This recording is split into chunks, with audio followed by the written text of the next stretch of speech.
You are listening to the Horse Radio Network, part of the Equine Network family.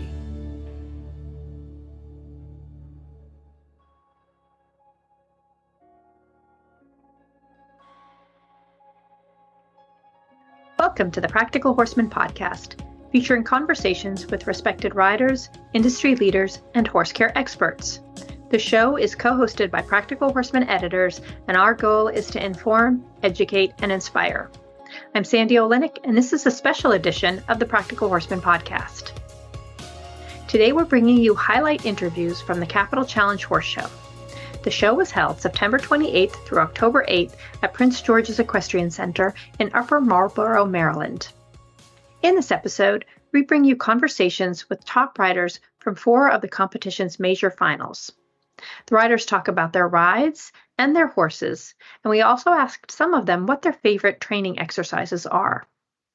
The riders include John French, winner of the WCHR Professional Challenge, and Nick Haness, who placed second in the class. We also share part of the press conference with Kate Conover, who won the WCHR Pro Finals, and an interview with Haley Robinson, who won the WCHR Developing Pro Challenge. Finally, we speak with Tessa Downey, who won the North American Junior Equitation Championship. Before getting into the interviews, I'd like to share a word from our sponsor, Cosequin. Cosequin ASU joint and hoof pellets contain quality ingredients to support joint and hoof health and leave out the fillers, molasses, and alfalfa, all while delivering the taste horses love. The colors of our ingredients shine through for a difference you can see. Visit CosequinEquine.com. This episode starts off with John French, who rode Babylon to his 3rd consecutive win of the 2-round WCHR Professional Challenge. So, does you get tired of winning the 6th time? What does it mean? Is it still special? No, it's still special, and he's such a special horse, you know. To bring him up from the very beginning when he was, green, it means a lot because, I don't know, we just have a special bond. Right. And most people showed their horses all week, and, I just brought him in here last night. I wanted him to, be out at the farm, go out in the turnout. He didn't need to be in here. He has the juniors this weekend. And, right. And, he amazed me 3 years ago when he was a first-year horse and only 6 years old to be grand champion, and then he won this class, and then last year he won this class and was champion in the juniors, and then he won this class again. So I think he likes this horse show, and which is nice because it's a special show, and all the best of the best from here. Absolutely. Does it feel like when you walk in the ring that you just know he can win? I mean, do you guys just have that connection? Do you ever? Yeah, I'm a little nervous, in the warm-up area because he felt a little fresher than normal today, and but I knew when he went in there that he would know it's his job, and his ride. I don't know. It's because I started him from the beginning, but when he was really green, but it's my kind of ride. I kind of wake him up a little bit, but then I just try to be really soft and just no pressure in front of the jump, just let him use his head and neck, and because he is, I've had him for so long and he is my ride, and then once I'm on him, I'm in the ring, I'm we got this. Oh, that's awesome. What can you just talk us through your rounds, the 2 rounds, and how he felt, the different? Yeah, sure. The first round, the first jump, I just wanted to test him out, so I didn't want to be too bold at the first fence, and I sort of, made the quiet one come up longer, and he jumped it, really well, and then the lines, the first line away from the gate in the first round, I made sure he got away, but not overdoing it, and then he. You can't clamp your leg on him, and you kind of just have to be soft, and then he'll move up, And then, I was a little, let's see, after the first jump was that one. Oh yeah, we did the line, and then the diagonals, he was really good, the 5. And then the last line, I was hoping he would land left there, so I wouldn't have to do... Because sometimes he tries to do a lead change pretty quickly, like he knows, I'm on the wrong lead, and just does it. So I just had to... It was lucky in both bending lines tonight that he landed on that lead, and then he was super relaxed right from the beginning. He wasn't thinking like, I'm on the wrong lead, and so then it's really easy to make him put his head down and like get soft and relaxed. And the second round, again, I didn't want to be too bold at the first fence. Maybe I could have left out a stride to the first fence and galloped it a little bit more, but I was probably a little safe there. But he slows down and fits the quiet one in so well, and it makes it look like it wasn't quiet. And that he jumped in the diagonal, he landed right, and for a minute he thought lead change, and then I had to say no, keep going on the right lead, because that wasn't your typical diagonal line. It was sort of diagonal in and pretty straight out. So I kind of tried to make it as more of a diagonal line out of it. The 5 is really, I thought, nice. The single oxer, I saw it far enough away that then at the end it wasn't, forward, and so it allowed him to like slow down and jump up high. And I thought, I practiced, one stride out in the warm-up area. I thought he really jumped the one stride. We do that a little bit at home in our schoolings, so he was really good there, and then landed on the lead, and then it was just all down to the last jump. And when you mentioned that, a special relationship, obviously you've had him for a while. What makes it so special?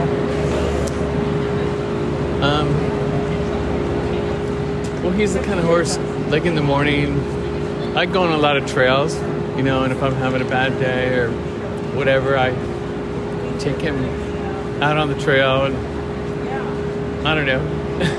We have a lot of conversations, and I don't know. I'm a little emotional because the people are selling him at the end of this year, so I think this is my last spot. Sorry to hear that. But I think she's going to move on more to the jumpers and then sell him, so just knowing that at least we went out on a good note. For sure. One question that's not related to the show, but was for an article I'm working on. Can you talk about your favorite training exercise, schooling exercise, or?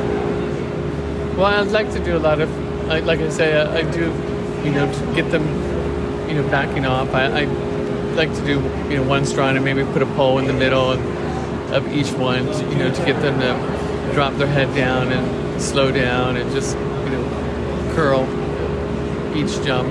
I mean, every horse is a little bit different as far as their training. Let's see, one of my other training exercises. I like putting jumps in the one stride in the corner of the arena, 1 to a 1, just with like cavalettes. Do a lot of cavalettes and just get them turning and landing on the lead, but they have to keep the shape and not landing on the lead by falling in and landing on the lead. They have to keep kind of going out and landing on the lead. And so are the cavalettes like curved? They're curved. They're different. Like what's the footage around? They're around 21 feet. Okay. I'll either do 1 or 2 strides. Okay. You just can't turn them. Yeah. I just canter them. Yeah. Some horses I do a lot of trot jumps, but not so much with him. But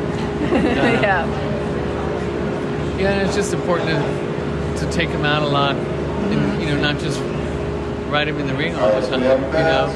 My horse, go out. Probably I take him twice a week. They just go out in the field and we're out on the trail and ride them. Because you just have to make them love their job and want to do it for you. And that's the thing about him, is that he loves his job, and he really loves.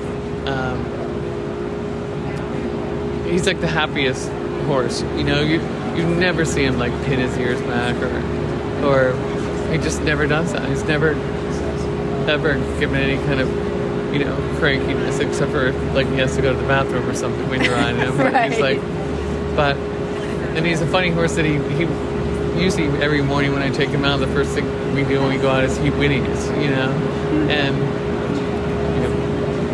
particularly when we go, out on the trail, he'll like whinny, for the first few minutes, or even if I'm riding, he'll whinny and make a noise when I'm cantering around. You could tell that he's just telling me like, I think we can walk now, because I can tell what he's thinking, that he's really just kind of mumbling under his breath like this is enough.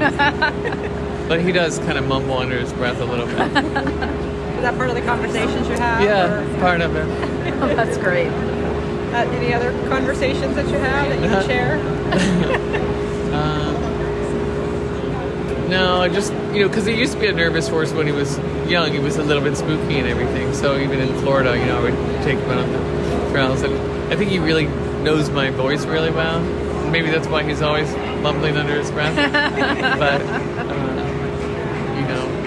so even if I go in the ring or I feel nervous, if I just like talk to him a little bit, you can tell that he's like, oh, okay, John's riding that.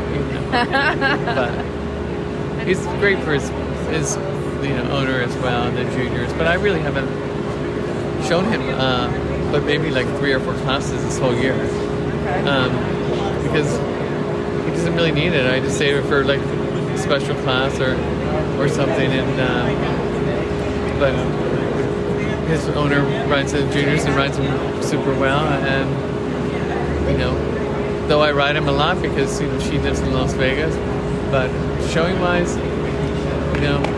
after his first year and he did all the winning here, I really don't do that much showing with him. How old is he now? 8. Oh my God. He's got a long career ahead of him. Only 8. I know. Only 8. Yeah. Amazing. Next up is Nick Haness, who rode Queen Celeste to second place behind John and Babylon in the WCHR Professional Challenge. Queen Celeste, how did she go today for you? This class is a fun class. It's a different atmosphere. It's 2 rounds. It's at night. Sometimes the nighttime element, it adds a little bit of a challenge and excitement to the horse show and to the atmosphere for the horses that you can get jazzed up. So you really want to use a horse in the class that you have a good relationship with, and Queen Celeste is that girl for me. I've had a really fun time being able to show her across the country, from Wellington, Michigan, Lexington. She's a wonderful horse. She's seasoned. She's beautiful. She's a great jumper. And I feel like we speak the same language together, and I just love riding her. And I knew that she'd come out tonight and give her best and give her all, as she always does. And knowing that John French was in the class with Babylon, it's always a struggle to strategize how to win the class or to be competitive against him, because they're a great team as well. And as their competitor, it's fun. I'm supportive to him and to that horse. He's done a great job developing that horse for the past few years, and he won fair and square. And the horse is outstanding, and he rides amazing, of course. And I'm very happy with the outcome of the class. Queen Celeste, can you talk a little bit about your partnership with her, how it's evolved? Queen Celeste it belongs to Laura Corrett and Glade Run Farms. I first got to ride her in Wellington, not this year, but the year before. I was in town for some horse trials, and it happened to be that the night class was that same week. And I just literally, I think on Wednesday, texted Tom Wright and said, do you have anything I could ride in the class? I qualified through a buy in California, and I would love to do the class. I've never done it before. And he said, let me get back to you in just a minute. And then 3 minutes later, my phone dinged, and Tom said, come over to the farm, and I want you to sit on Queen Celeste. And I about dropped dead in my tracks. I was like, yeah, that'll do. Yeah, that'll do. Because I had known the mare and seen her go before. She's very famous. She's had a great list of owners before her current owner, and another horse that has been produced beautifully throughout her career, starting with the Janes, Alex Jane and Haley and her sister. So I'd always admired the horse and was very excited. The first time that I rode her, it felt pretty magical. It was love at first sight. And we ended up being 5th on our first night class together, and never showing her any classes other than that class was kind of our first stage together, and it was very, very great results for that time. And then this year rolled around and I rode her again, in Wellington spectacular class, and she was third this year. So she's just always been so consistent for me. And I rode her here last year at Capital Challenge. In fact, she was third in this class last year. She was second this year, and you better believe we're going to win it next year. Right. One last question, just not really related to the show, but what's like your go-to training exercise, or do you have a favorite training exercise? I always go back to this. I really believe in keeping the horses happy. I don't think there's a certain training exercise that I do in particular to prepare them for the classes. I think just having a happy horse before the horse show and during the horse show equals success, in my opinion. And just understanding their language. I got on Queen Celeste tonight, and she was sort of sassy and shaking her head, and, you know, she was excited to be out at night, and there was lots of horses getting ready, and she could feel the tension, and she kind of shook her head a few times and let out a little leap through the air, and I was like, uh-oh, this might be a fresh horse. But I just talked to her for a few minutes and made sure we were on the same, wavelength, and she settled down nicely, and she believes in me and I believe in her, and I think that's my success with my horses. I honestly believe that that's a big part of it. Now we'll hear from Kate Conover, winner of the WCHR Pro Finals. In these finals, the riders first rode a Handy Hunter course on a horse of their choosing. Kate rode Small Friendship. Then the top 4 riders rode 4 different horses provided by the show. They rode them over 4 different courses. In these final 4 rounds, riders warmed up the first horse they rode, but then after that, they couldn't warm up their next 3 horses. The first clip is from the press conference, and the second is Kate talking about her thoughts on training. The horse I brought in the first round is one that I show in the first years, and I thought that I should go with one that I really know for that class, because that track, you had to be handy. And of course I have a bit of it. He's a first year horse, but I've had a bit of experience really kind of going for it with him in classes. So I felt pretty confident that if it was a track like it was, that he was going to be with me. And they always say go with the one you know, not the one you don't. So I think I made the right decision going with him, and he rose to the occasion. And from there, it was pretty amazing, the whole experience. And then coming back on the borrowed horses, just kind of talk us through that, about the draw of the horses that you had. So each horse was quite different, and I have to say we all worked together as a team to help each other. We got to warm up our first horse, of course, and everybody who brought the horse gave us great information about it. So you kind of just, you jumped a few jumps, and then from there we kind of leaned on each other to say, hey, this one goes left, or this one you should take your spurs off, or watch the change, or room at the verticals. We all, it was nice that we're all competing, but we all look to help each other a lot. And I can't believe this is the first time you've ever done this.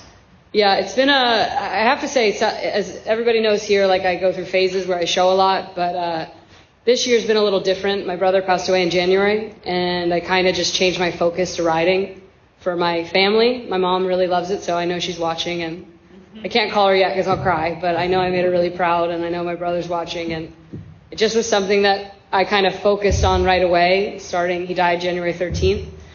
And from there, I just thought, I got to ride for my mom and for myself. And I made this a focus, and I wanted it. I wanted it for, not just for me, but for my family. And I couldn't be more ecstatic that it actually happened. And you've got so much support out there tonight. Tell us about Team Kate. Well, that's Team Shadow Ridge, and Team Redfield was over there. I've got I guess I know some good people, and I must not be that bad of a person. They all showed up, so. Kate, I think people know that your kind of history of riding is riding lots of new horses, and can you talk about how your professional experience maybe helped you in this class being on new horses? So I think my whole life, as even Rachel in the back here knows, when I was little, I was riding ponies for her and Jack Trainer, and all my life, my godmother, Patty Miller, who was my instructor when I was a kid, we always my whole life, I never really had the same horse all the time or pony. So it's a lot of experience of just trying to make a relationship really fast. And I think that experience of just kind of riding them all different, taking what you have in the moment and doing the best you can and riding, every horse, you don't ride the same. And that's what you have to think. They have a different way of going. Some are strong, some take a lot of leg, some have a lot of blood, some go left, some go right. And it's just in that moment of thinking, okay, how can we solve this puzzle and become a team fast? And I think and also Brady and I were talking, we go to Europe a lot and try horses, and, that experience as well as, trying to decide, in a few minutes, like, can this horse be a hunter that's now a jumper, So it's just riding a lot of different horses. My whole life, I think, really set me up well for this class here today. I think every horse has a different way of training them, and that's kind of how I felt in this class. But I'm a big believer in, building horsepower into the horse and building strength, and riding them connected sometimes. So then, I don't ever at home, I wouldn't say I really have an exercise. I train bounces a little bit and stuff to try and make them strong behind. But I think we just keep them strong, connected, and when we're in the ring, then we can let them a bit loose. Because I think if you train them long all the time, then you lose strength and the engine's in the back end. So we just try and always make that as strong as we can. So you work on like flat work with that? And keep them happy. I think that's the biggest trick of them all, to be honest. Yeah. How do you keep them happy? Are there things you do with them? Love them. Love them. Yeah. Treat them. I think if you win their heart, you can do anything. Do you think that helped in this type of class? Yeah, I think you can have a relationship fast. They have to trust you. Yeah. Like the horse I just sold Oceanside to Callie Seaman that I won the first round of incentive finals on, the pre-green. That horse was my heart. And I think when you have that relationship with them, I think it makes all the difference in the sport. So I think in this class, I tried to win their hearts pretty fast. Yeah. How any ways you were able to do that? Ride them the way they want to be ridden. Yeah. And try and figure it out really fast. Yeah. Next is Haley Robinson, who won the 2-round WCHR Developing Pro Challenge riding leisure. Can you talk about the horse that you won it on, how you got the partnership with him? I won the horse on a wonderful 8-year-old mare named Leisure. We just bought her earlier this year. I flew across the country in the middle of the night to try her, and we have never looked back since then. She is the most incredible little horse in the world. It's pretty amazing. She's only in her 3-3 green year right now. I think she was one of the only horses out there that was still doing that. She's never been anything but absolutely spectacular. This is really just our 4th, 5th show with her maybe this summer, and she just improves and impresses us every single time. Can you talk a little bit about the feeling that she gave in there, in particular tonight? Yeah, she was so amazing tonight because it's a big atmosphere for younger horses, and I didn't really know what to expect. She's never put a foot wrong with us, and she's always only ever done amazing, but I just wanted to give her whatever she needed, and she was a professional out there, so she really didn't need too much. I just tried to give her the best performance I could so that she could have a special night. I have an equitation background. I did a lot of the equitation on the hunters growing up, and I really think that the hunters have to be equally as rideable as they do in the equitation. I think all of the skill sets that the equitation horses have really help make the hunters more supple and stronger and more balanced. They obviously have to land both leads. They have to be rideable, especially when they are in their 3-6 year and up, and they have to do the handies and the derbies and all of that. So I really focus on, a lot of really good flat work. I like to do a lot of pulls and just make sure all the gears are working. I like to do a lot of leaving strides out, adding strides, going out, going in, all of that to make sure that the horses are never going to be surprised by what the test is in the show ring. And that's all over poles? I would say, are you asking for like a specific exercise? Because I have some. Sure, yeah. Well, I love the circle of death, the 3 poles like this, where you can change the number. You can do in 4 to out 7, you can do out 7 to in 5, all of that kind of stuff. And then same on the straight line, you can go forward in 5, slow to 7, for example, and vice versa, slow and 6, fast, whatever it is, that kind of a thing I really like doing because I think it tests their gears a lot. You do the circle, like say 3 poles. Yeah, 3 poles. Circle. Yeah, I really like that because it makes you have to have a horse that's able to get around both of the inside legs and accept both of the outside reins really nicely, and then on the straight line you have to make sure that they're elastic enough in their backs basically to be able to extend their stride and then collect their stride without losing any of the power. And obviously with hunters doing all of that smoothly, making it look easy even though it's not, is really important. So in this horse specifically, she's so natural jumping all the time. She needs absolutely no help with that, but all summer long, we were on the East Coast for a while. All summer that we got home, we were just doing flat work and poles and cow bloodies and things like that. And rounding out our interviews is a conversation with Tessa Downey, who rode Effendi in the championship's 2 rounds and 1 final work-off test to capture the North American Junior Equitation Championship. So something that's always been difficult for me is pace, as well as really keeping pressure around an animal over, let's say, an oxer. In the first round, particularly, how did it even go? Let me think. I don't remember. But there was an oxer at the end of the ring. It was right to right, right to left. It was into the bounces. And I had a very hard hind rub. Previous to that hind rub on the out of the double, I want to say it was 6B, I had another hind rub, and that was a cue I needed to take and run with and say, I don't have enough leg on, I really need to apply the pressure. But I didn't learn my lesson there. I didn't learn my lesson at the skinny oxer before the bounce, but I was able to sort of like regroup and get it back together right after for the last jump, which a lot of people have had down. And I was able to sort of pick my horse up off his front end, as well as use my leg to really take his hind legs out. And can you talk a little about what he's like to deal with day to day, his personality, how much you hang out with him, that kind of thing? You know, Effendi is a human being. Okay, let's start with that. As you might have seen in the awards presentation, he has a timer. He has his internal clock. He tells you when he's done, and when he's done, you should probably listen.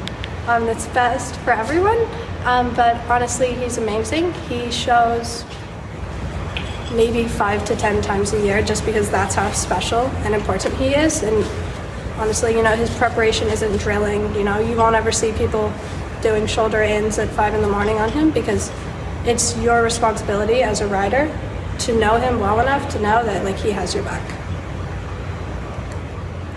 Could you just talk a little bit about how your partnership has evolved with him, how long you've been riding him? And I've been riding Effendi for about 9 months, and that's due to Ashland Farms really seeing the potential in us as a pairing. They've had him for a very long time. They've been very successful with him. Brian Milgray won medal finals on him. Brian Milgray was second at Maclay finals on him. Grady Lyman won this championship a few years ago on him.